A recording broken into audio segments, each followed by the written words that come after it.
Welcome back to the channel. So I just have this is a quick example of what you get for less when you're talking about car repairs these days. Things are not cheap, parts are not cheap, good labor is not cheap,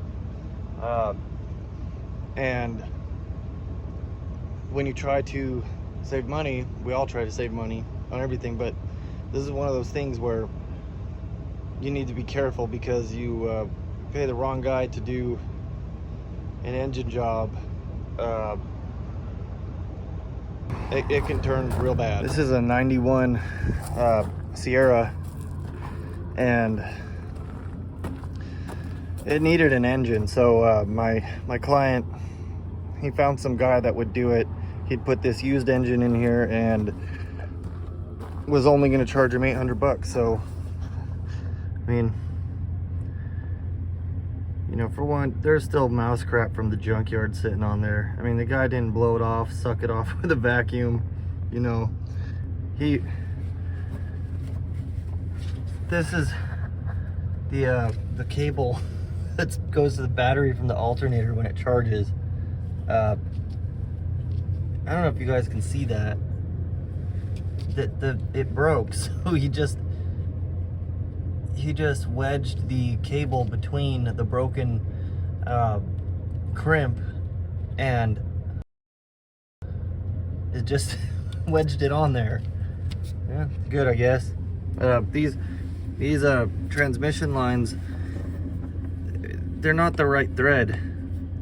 I don't know why he didn't thread them in. He stripped them. I'm not sure, but he just had this connected to here, and I guess it was leaking like a sieve. So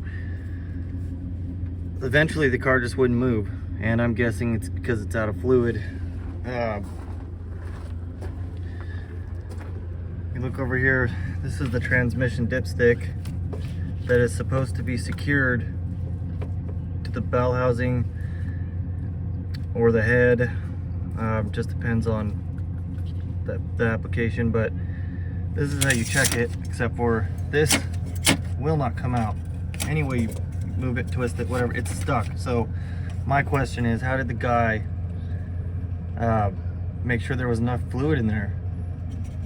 And let's go beneath. All right, so here we go. Just start here. This is the starter harness. This is supposed to be secured to somewhere. There's two, I can't remember. I think it goes to like the bell housing, I believe, the top there, or right here, I'm not sure. No, I don't think right there, but let me show you the dipstick. Oh, there it is. Yep. So let me try to get you a better shot here. Oh, I love this flashlight. You can just manipulate it so many different ways. Let's see here. Speaking of which, let's get a good view of that. So here's the dipstick.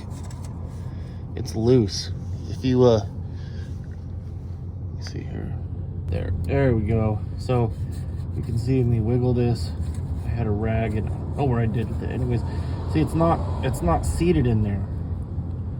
This dipstick tube is not seated into the transmission pan or bell housing case, whatever you want to call it,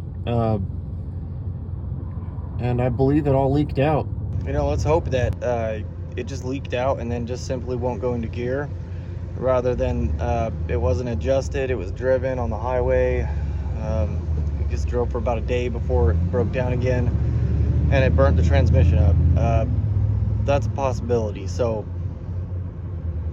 I'm gonna try to pop this tube back in and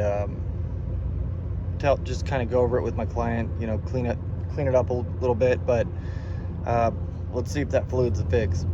It's leaking pretty good. It's kind of soaked. I don't know if it's just from what we just talked about, but I mean, this engine, the pan is dented in. I mean, everything is just like right here. Look, the skid plate, look, the bolts aren't even bolted in, they're just hanging loose. I could literally unscrew that with my hand. Don't know if you guys can see that or not, but right there, this bolt, oh my god, that's that's a bell housing bolt. Oh, that's for the inspection plate, but still, look, it's loose. This is just unbelievable. Like, this car is just waiting to fall apart. Sorry, I almost missed these glorious welds. This exhaust work here is just beautiful.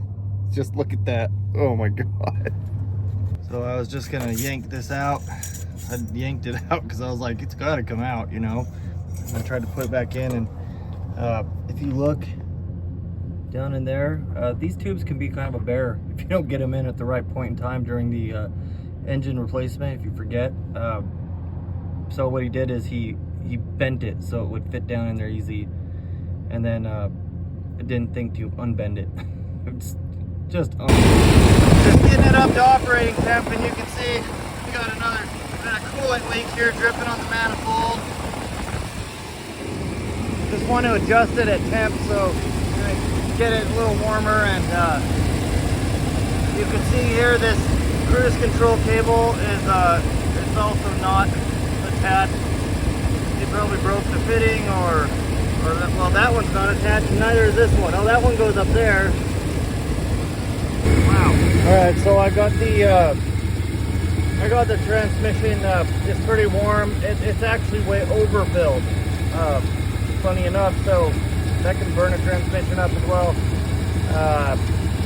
I am going to get this thermal camera and look at the transmission cooler lines. I want to see if it's pumping. The front pump could have got damaged upon engine replacement as well. So you can use your hands as well. You can put your hands on the cooler lines. Sorry, it's a horrible shot. You can put the hands on the cooler lines and feel them. They should both be, one should be cooler, you know, and then one should be hot. So,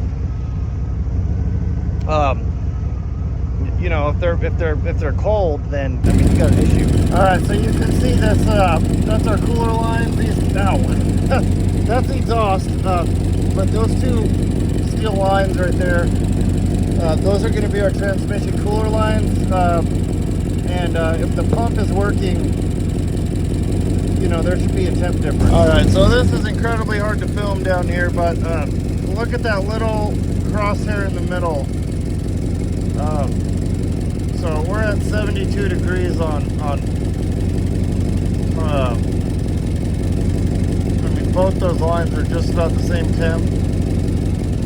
Little difference, but if I put my hand on them, they're both cold. So that it's not pumping. So, you know, with this thing having over 347,000 miles on it, just got a junkyard engine, it needs a transmission. There's no way in hell I'd recommend rebuilding a transmission, you know, spending thousands of dollars on a rebuild and install on a truck like this.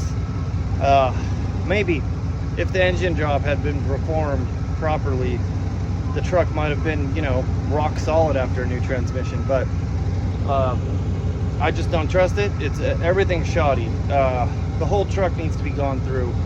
Any bolt touched by that last mechanic needs to be double checked. I just got a screwdriver and just tightened a couple cooling lines that were leaking. Problem fixed. That's all it takes. Guys, if you're out here doing hack work like this, get the hell out of this industry or go get some training, because you need to realize what you're doing, the damage you're doing, the money you're costing your clients. There's no problem with charging appropriately. Maybe it's more than everybody else, but do a damn good job. Don't charge for something, put your name on something like this. This is just pathetic excuse for a shop, honestly. And from what he's told me, I doubt the guy, he's living in a shop, I guess. He's got a, if I knew him, I'd call him out, because this shit is unacceptable. So that's that.